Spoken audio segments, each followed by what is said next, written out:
giving the cricket scores, talking about the weather and things like that. And then he plays a little music, and then it comes back, and he starts talking about a crowd that seems to be forming in London, that reporting unruly demonstrators who in Trafalgar Square, who were led by a Mr. Poppleberry, the secretary of the National Movement for the Abolition of Theater Cues.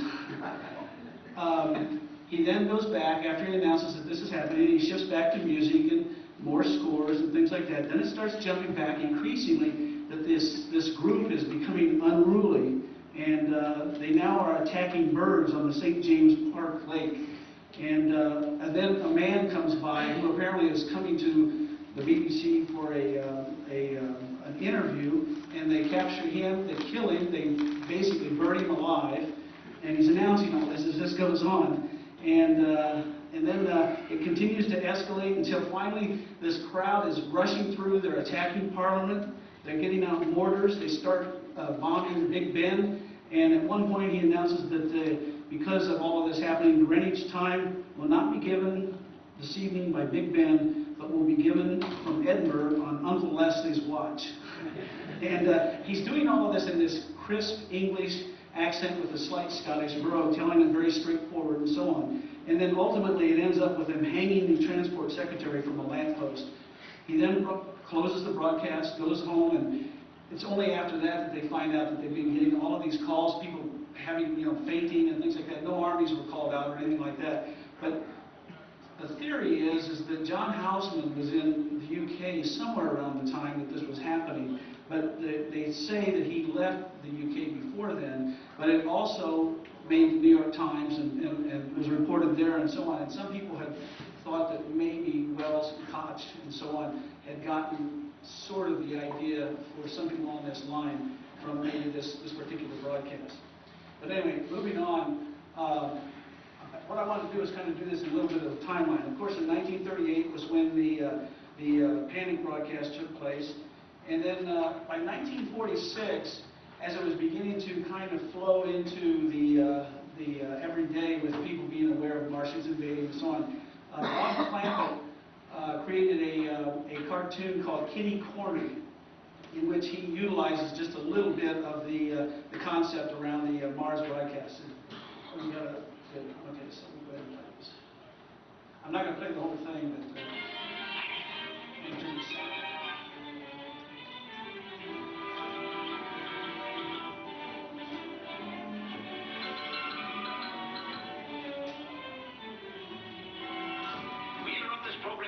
Special news bulletin. Flash. Country overrun by men from Mars. Millions of Martians are landing in our fields. Strange creatures are dropping from the stratosphere. Crisis in Washington. President asked people to be calm. Everything's going bad, I tell you. Utterly bad. Stay tuned into the station for late reports. Hey, what did the man say, mister? Huh? What did the man say? Huh? Oh, he says a million men from Mars are landing on the Earth. But that's silly. Well, good night. Good night. Good night, Butterball. Men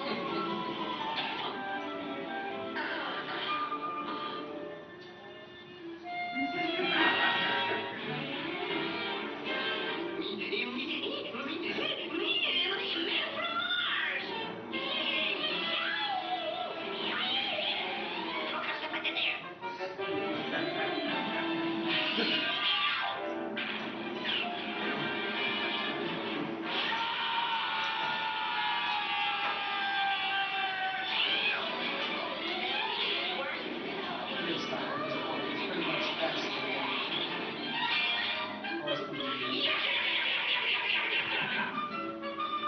Pardon me, but does anyone in the audience know somebody that has a house to rent? So anyway, okay. Jumping ahead here, there were other little elements that came along, but since I don't have a lot of clips for these things, I'm not going to mention that much. The first real panic broadcast that came about as a result after the fact was in 1949, actually 1944, in Santiago, Chile.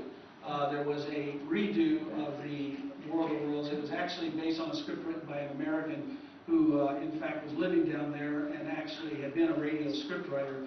He wrote a version basically taking the same Orson Welles thing, localizing it to Santiago, Chile, and I guess it resulted in, at least supposedly, one person died.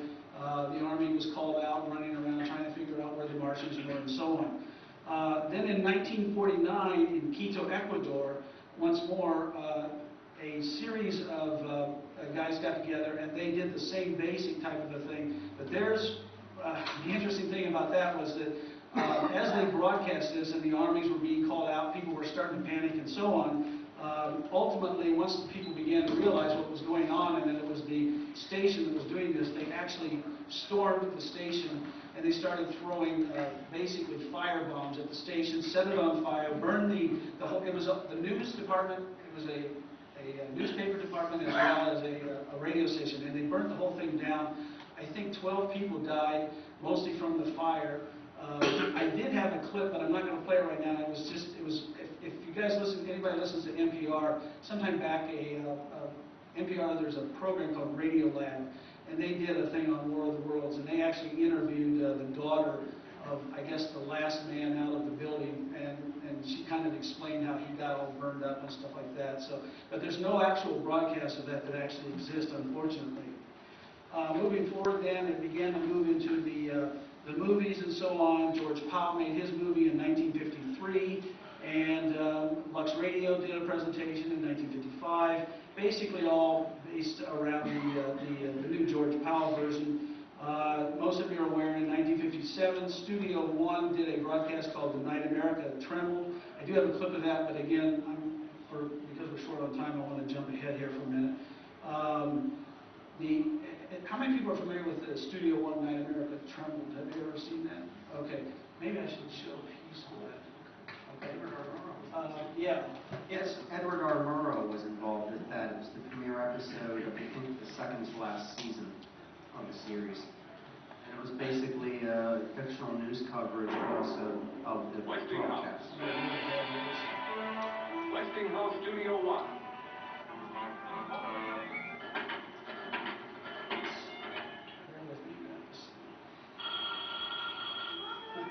Well, I'm just not going to show it.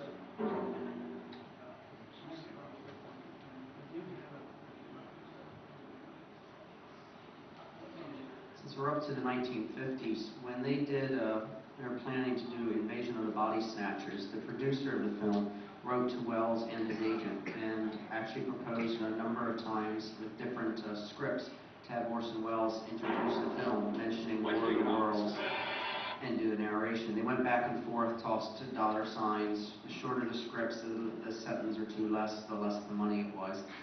And ultimately, he never ended up getting to do the narration. But a couple of the proposed ideas was to actually have him mention and bring up the fact that when he scared America with War of the Worlds. So some producers years later, even in the 50s, were trying to promote and make some money on the idea.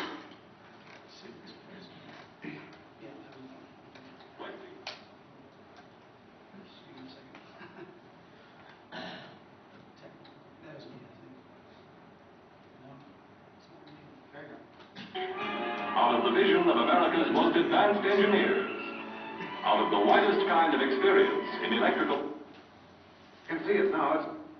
It's staff of the Mercury Theater on the air. We're putting the final touches to what was frankly a terror tale, which was to go on the air within a few short minutes. We see them now in the final moments of rehearsal with their director.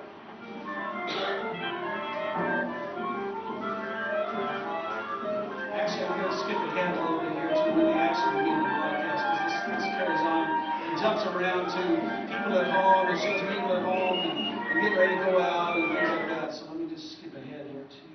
You'll recognize a few faces up here. Besides Ed Asner, you also see a very young Warren Beatty. If we see a clip that has a minute. No, you won't see Warren Beatty. What you are going to see, you might see James or. Okay, thank you. Over.